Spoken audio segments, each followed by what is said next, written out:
The documentary is about the Appalachian traditions of death and dying.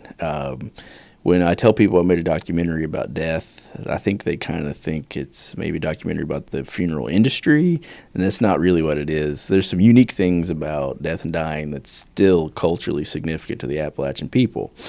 And in the documentary, there's some elements like funeral photography. One part of, almost seems macabre today, but of Appalachian culture was they would photograph the dead. So I found a lady by the name of Ann Olson who does funeral photography. And it's, the families ask her to do it. She doesn't just go barge in and do it.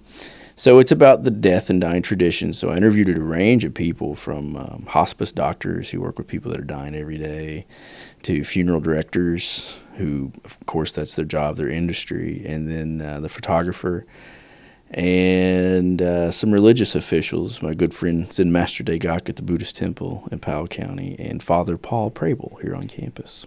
It came from my good friend and this departmental graduate, Mike Clark, and I used to sit around and talk about how we found the industry of death not so much interesting or fascinating, but we found it odd.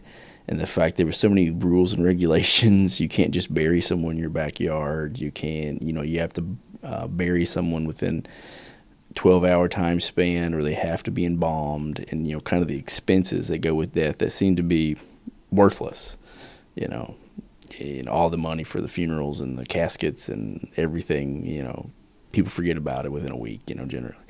So that was the original idea, and the more we got talking to people, actually the more we found it was a business.